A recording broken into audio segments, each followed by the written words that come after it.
welcome to Shane's Shed. This episode I'm going to be replacing the front half shafts or drive shafts, whatever you want to call them, on my 2005 Discovery 3. So let's get into it.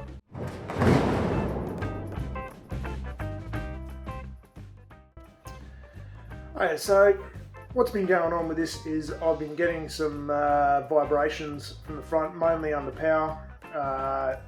Like that, more you lean into it, the worse the vibrations get. It's a kind of a low frequency vibration. I'm probably getting technical now because vibration analysis is my day job, but anyway, what's going on here is I believe it's the inner joint of the half shaft is worn, particularly on the left hand side. I'll show you that now, what I'm saying. So this is the inner CV here for the left hand side. Now when I rock this back and forth under, basically with the car in park, just rock it against the parking pole, you'll see the movement vertically on this. So hopefully this is going to play the game for you. There we go, that's a bit better. See the movement there. So I believe that's that movement up and down. It's basically that inner joint is just worn out completely. So I reckon that's the cause of our vibration. So I'm going to rip these out. I'll step through some of the basic process of pulling. I think I'll just do one side for the film. The other side's basically a mirror image, so it's not a problem. Hopefully this turns out a bit better than my last attempt when I done a CV boot, and I'll actually get a decent video out of it. So let's get into it. So as always, our first step is going to be jack it up, and of course we'll get the wheels off. Right, that's all sorted. Alright, so while we're in it, we're going to have to do the half shaft nut. I'm going to have to take off the upper ball joint, tie rod it off.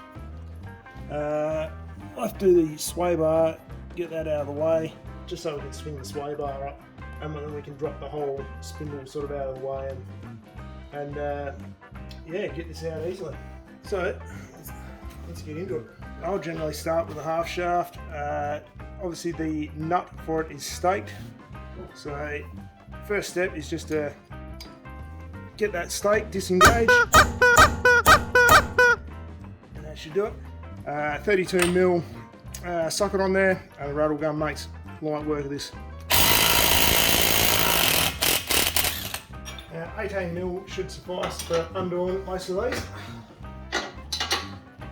These don't have a huge torque setting on them, so it shouldn't be too much of a drama to undo them.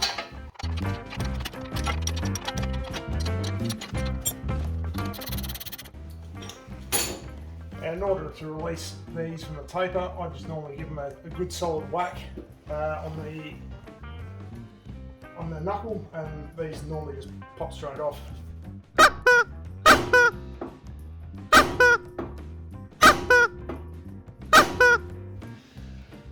For these tie rods, you may need to get a bit of pressure downwards on them for these to release.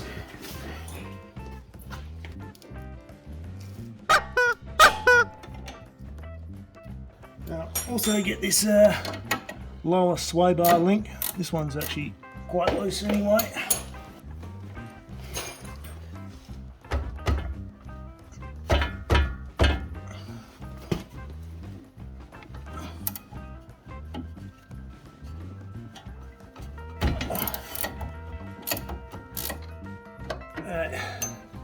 So the other side, having a bit of problems with the this bottom nut that holds the that sway bar link is stripped, so that's not much fun.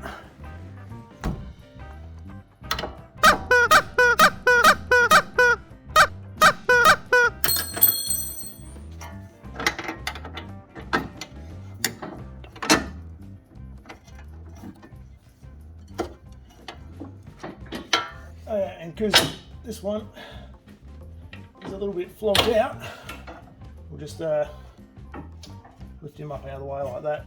Now if you're worried as well, the ABS sensor is in behind the brake caliper, so if you're worried about breaking it, I'd probably recommend pull off your brake caliper, pull your ABS sensor out.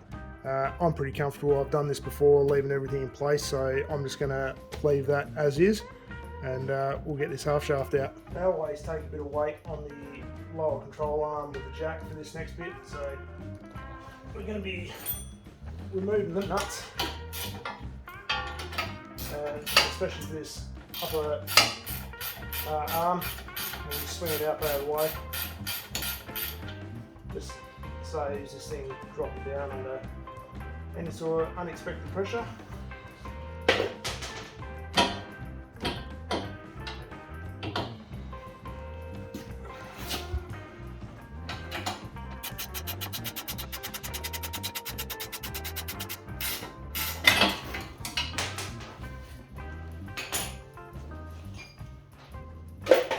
That's to be expected as this arm goes to its normal position within its bolts. Now, next step here is I'm just going to punch the CV shaft back in through the spline and the bearing. I just use a big brass drift for this.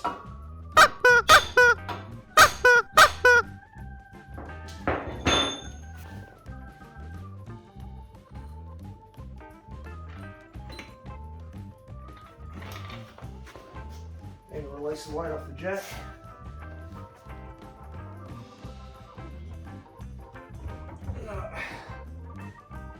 Release this inner part of the CV.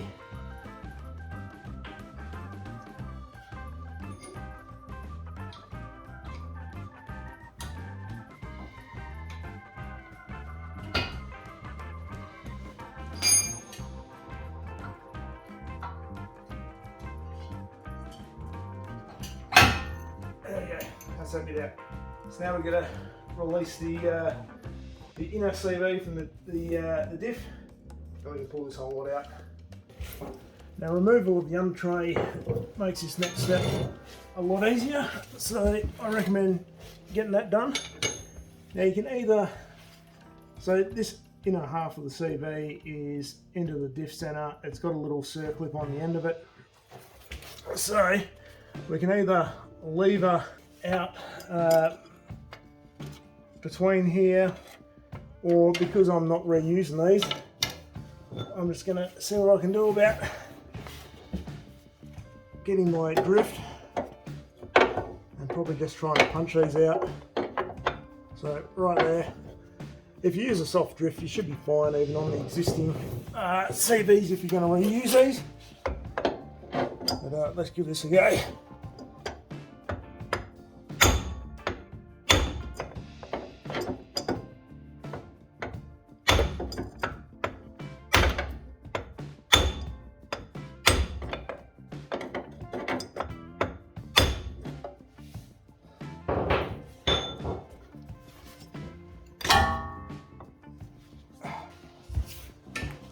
So this is why we need the sway bar up out of the way.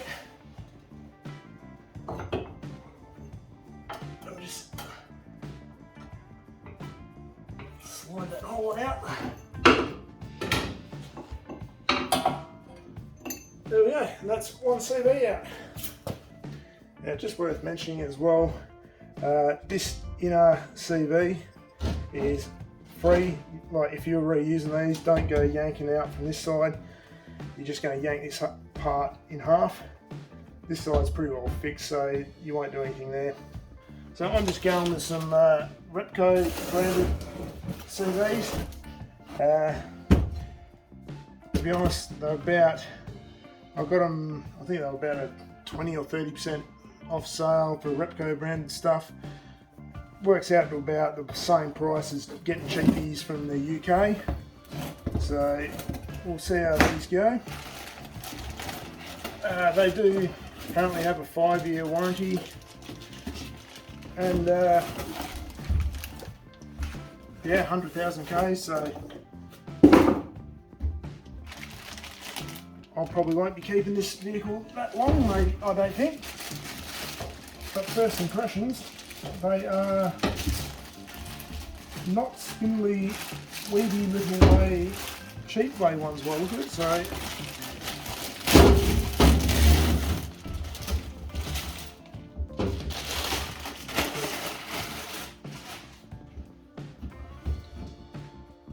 yeah, side by side.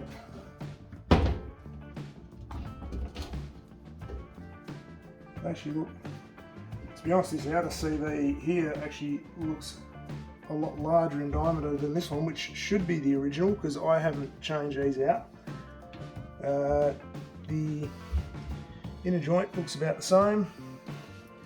Outer CV, you see, is quite a significant amount larger than the original that I've just pulled out. So that section there, the bell is quite a bit beefier.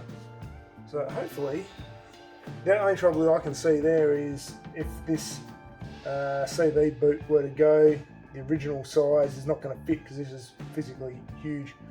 So apart from that, yeah, no other issues. Let's whack it in and see what we come up with. So installation is just obviously a reversal of installing it. So installation is obviously a reversal of the disassembly, not installing. This is what I'm doing now, you dickhead. So just be careful with throwing this shaft in through the seal area. You don't want to sort of damage that.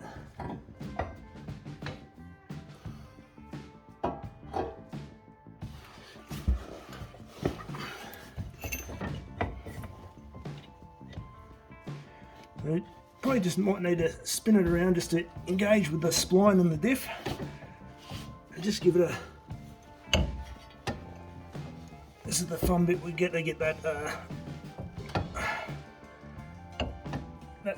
circlip to engage. Now I'll line these up as straight as I can and give them a tap right on the end of the half shaft.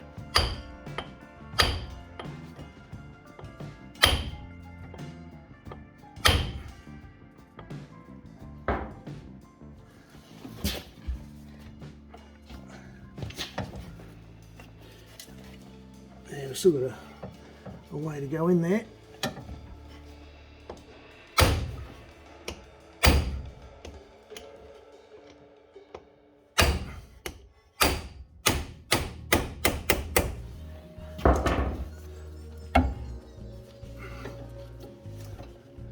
Alright, that's all in. Like I said, don't want to pull this end out. Don't want to pull that half apart. Now, I always like to throw a little bit of anti-seize on this spline.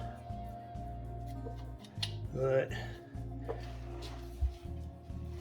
just helps in the future when you need to pull these out again. And obviously a little bit on the threads, probably got my arm in the way there. That should do it. And hopefully we can just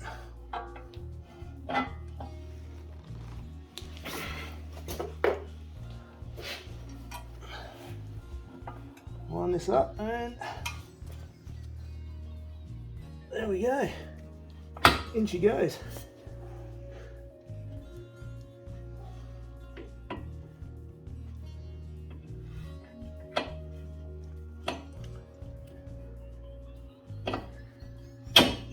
Now it's just a matter of getting all our nuts back on. Now this may be a bit difficult to get this one down, so you probably need to get the jack up under here and jack that lower arm up. Alright, so I just got this nut on loose here, same with the tie rod end, loose. Leaving the sway bar link out for the moment. Half shaft nuts on.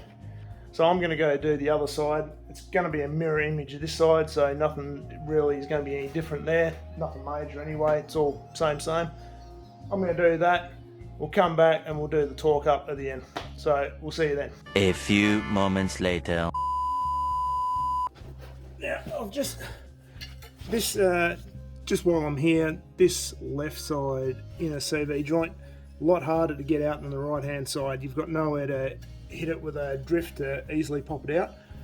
I've got two long pry bars, so I just get one in on one side and one in on this side, and basically I'm just working away whichever I can. If you get it either side, it should come off nice and easy, like this one just has. If you're reusing the CV joint, just keep in mind that this seal ring may come off, but you can put it back on easily enough, which I've done previously.